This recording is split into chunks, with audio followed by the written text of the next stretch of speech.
Well, my last video was Wednesday, 2 days ago, and it was 53 degrees.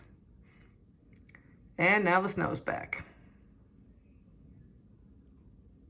Hello, BookTube. Today we'll be talking about manga. These are three that I just recently finished reading, and just want to go ahead and give a little bit of quick review on these. These are all standalone books or collections of short stories.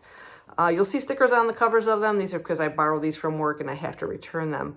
The first one up is a standalone, which I really like. Standalones in a manga series can be sometimes so exceedingly long. Even like Blue Exorcist, I think the last one I read was 24, but I know there's more volumes. I just haven't bothered to pick them up. Although I really love that series. Sometimes some series get so long that I tend to lose interest. Even like other series of regular novels and stuff, sometimes if they stretch out too long, I tend to start wanting to move on to something else.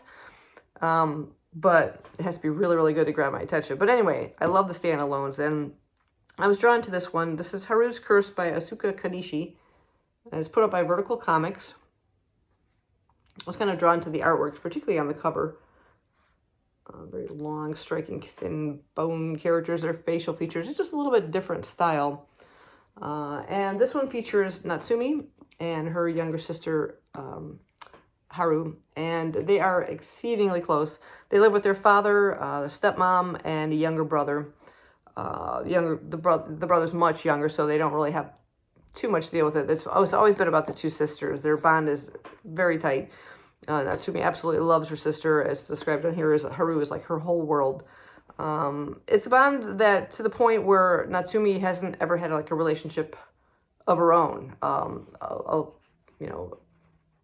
A romantic relationship, to the point where she starts to question even her own sexuality. Is she attracted to women? Is she lesbian? She's not experienced that other type of love. It's just the familial bond, and that kind of confuses in her mind and stuff. It was a weird kind of twist on that. It's not like she loves her sister. She just familial love, but she doesn't know any other kind of love. But their bond is exceedingly strong.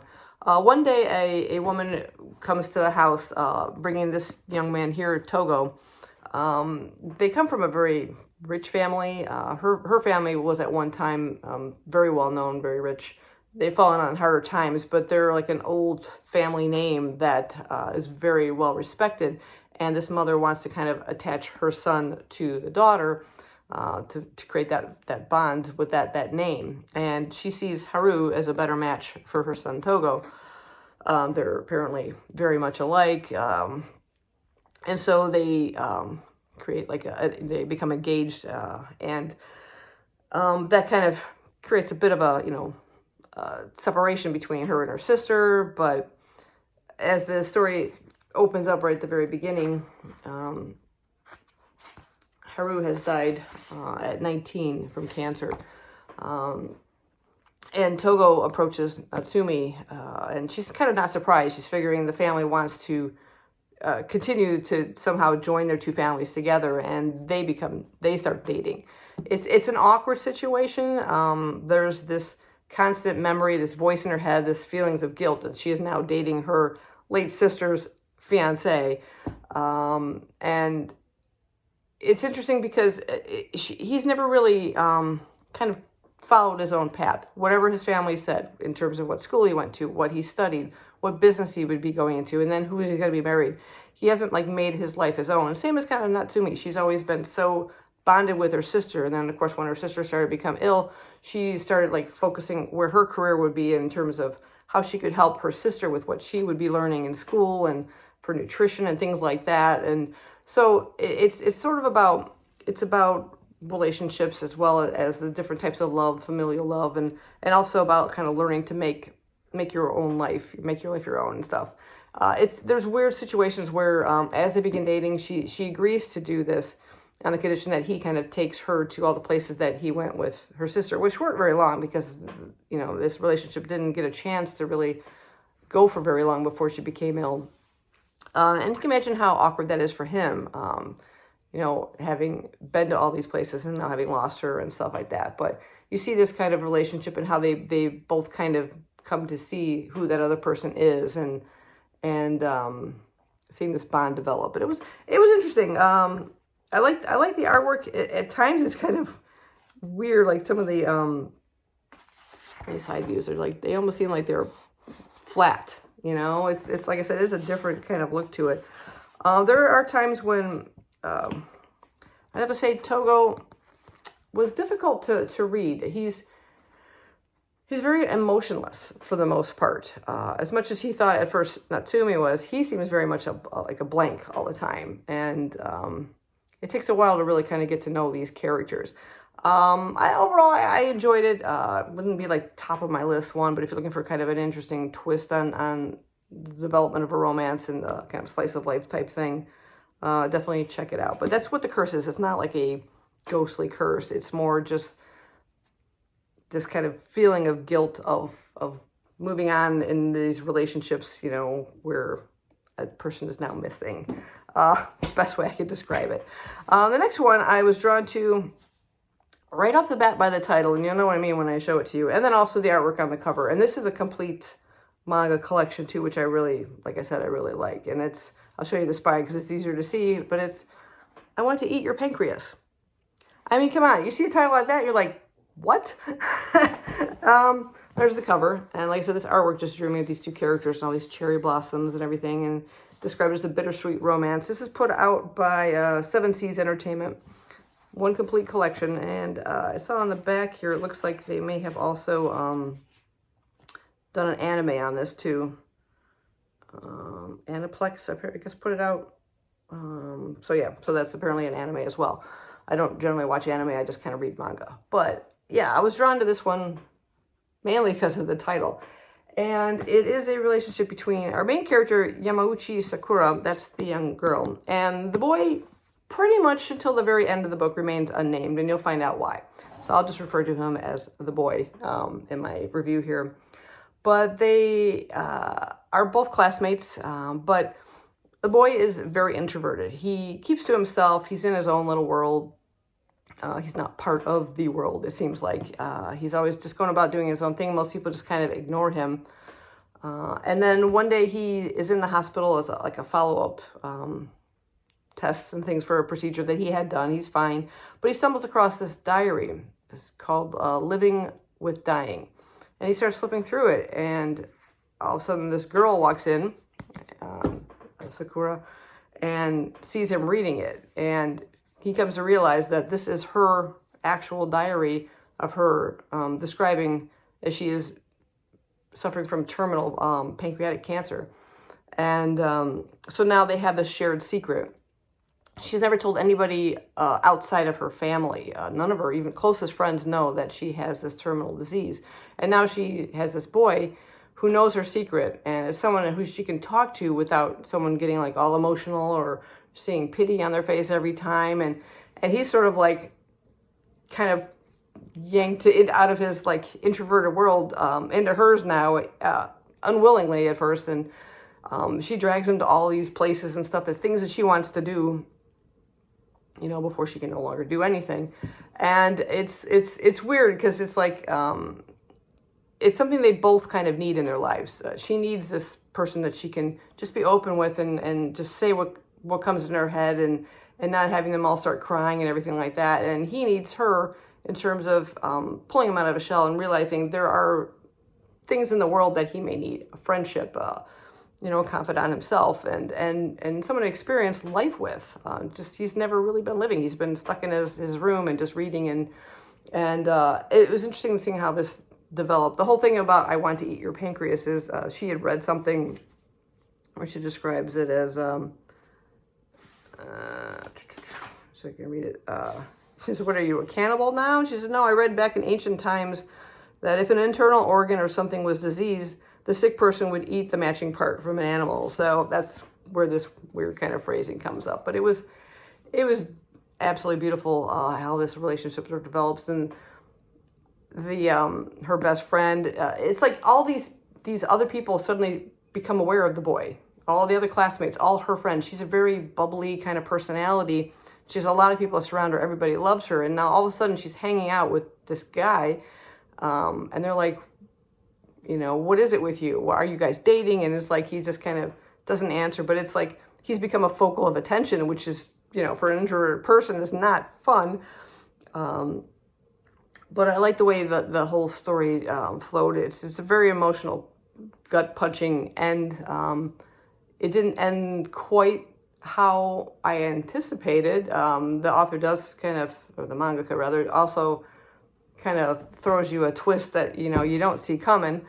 But it was absolutely beautiful. I'm going to show you just a little bit of the artwork here. You see her kind of going out eating. She's constantly eating and trying all these different things. And you don't, like I said, with in terms of the boy's name, there's a thing about names that kind of wraps up towards the very end. There's another view there. Where whenever anybody approaches him, he like throws in like words as how he thinks they're addressing him or how they think of him.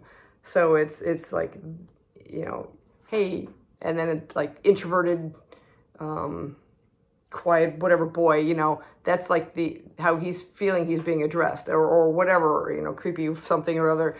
That's like in everything, and I thought that was kind of weird, but I see how it all tied up with the whole name thing, and you'll see that as you read it. But beautiful story, gut punching, and like I said, quite a twist I didn't see coming. And I love that it's all in one complete volume. And then next up is the horror king here. This is Junji Ito's Love Sickness. And it's another collection of short stories by the master. This is put out by Viz Media, Viz Signature. Love these editions that they have. I had several of them. I've since sold them off because I just don't have room to store a lot of books in my home, and probably wasn't going to reread them. But this cover just really drew me. This character. A lot of like beautiful yet evil characters that Junji Ito likes to draw. This particular main story is about 244 pages within the book, so it's a big chunk of it. And then we have some other short stories. Yeah, it goes right up until through here is the first story, and then these are like a couple other stories with it. But our main character deals with the strange phenomenon in Japan where people would go, young people mostly, would go to crossroads, cover their face, and ask the first stranger that happened to walk by for like their fortune, their, you know, in terms of their relationships. Well, they meet somebody, and I forget our main character's name now. Ryusei. How do you pronounce it? Ryusuke? I'm terrible with names.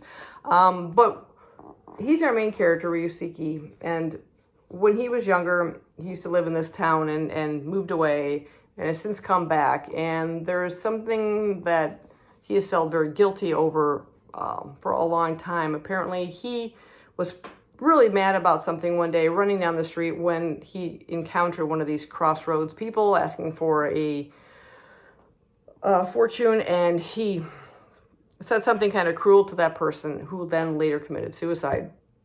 And of course, he felt exceedingly guilty and responsible, even though he was just a young boy.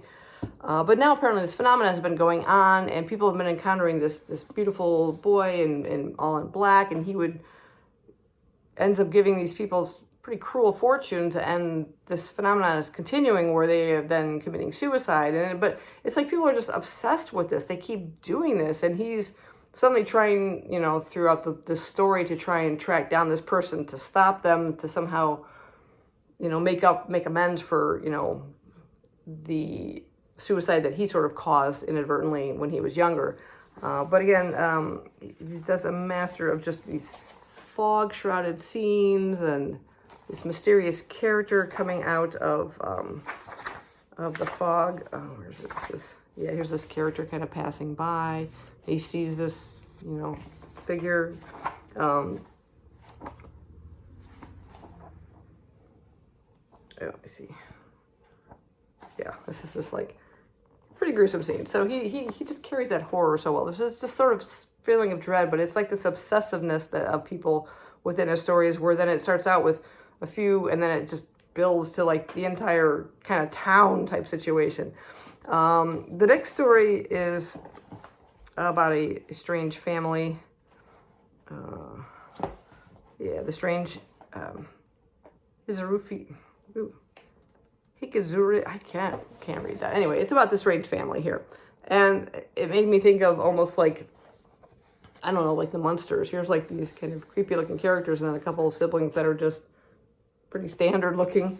And it's another thing about it, like an obsession with this girl. She's like outside of her family and she becomes obsessed and first wanting to like take her own life, and this boy kind of saves her, so she ends up staying at this boy's house and doesn't go away. And it's like a lot of this obsession seems to be a theme with Junji Ito, where you just can't get rid of these people, and then these people just kind of like at first accept it. Like the boy is just like, okay, this girl is now in my house, instead of like saying, no, you can't stay here, you have to leave.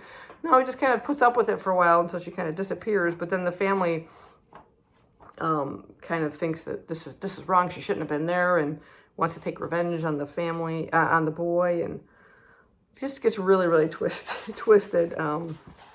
And again, exceedingly creepy.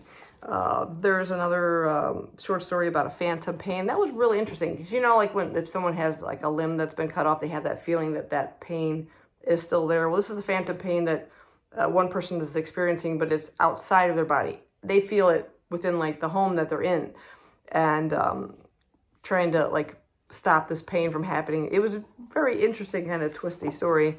And then I think it was like the last one. Oh, there's two more actually. There's the Rib Woman. Let's see if I can find an image. This is basically deals with like body image and body dysmorphia. Where, have you ever heard like people with wanting to be like, particularly women, young women that wanted to be like looking skinnier, like removing molars and things to make their face skinnier, or like a rib. In this case, this is the Rib Woman. They go to this doctor who removes ribs to make the waistline slimmer, and that has a really creepy outcome. There is also the weirdest story. Let's see, let me show you a quick image of some of the Rib Woman scenes here. But the weirdest story, and it's just so short, it's just Memories of Real Poop. About a kid who becomes obsessed with buying this plastic poop. It's so short, it just, you know, disappears before you know it. And it just reminded me of just like, I guess, little boy humor and fart jokes or something. It's kind of what, it was just, it was particularly funny. It was just weird. I don't know why that one was even thrown in there. Maybe something he'd originally done or drawn as a kid and thought, hey, let's throw that in a story to fill up the book. It just almost didn't belong in this whole collection. But overall, I thought the collection was really good. I like this one a lot. This is another scene from the love sickness part. Just amazing detail work and all the architecture in his drawings and stuff like that. But yeah, obsession seems to play a major factor and in his stories. So yeah, I should flip these over because they're in reverse. Anyway, that is the 3 manga that I finished so far. I do plan on reading more as soon as I get these returned. I can rent out a few other titles. We've been getting quite a lot of manga lately, so you'll probably see more manga reviews on this. So thanks for watching. I am going to go sit down and read one of my mysteries now, since it is March Mystery Madness. And just watch the snow and hope it melts soon. Bye-bye. Thanks for watching.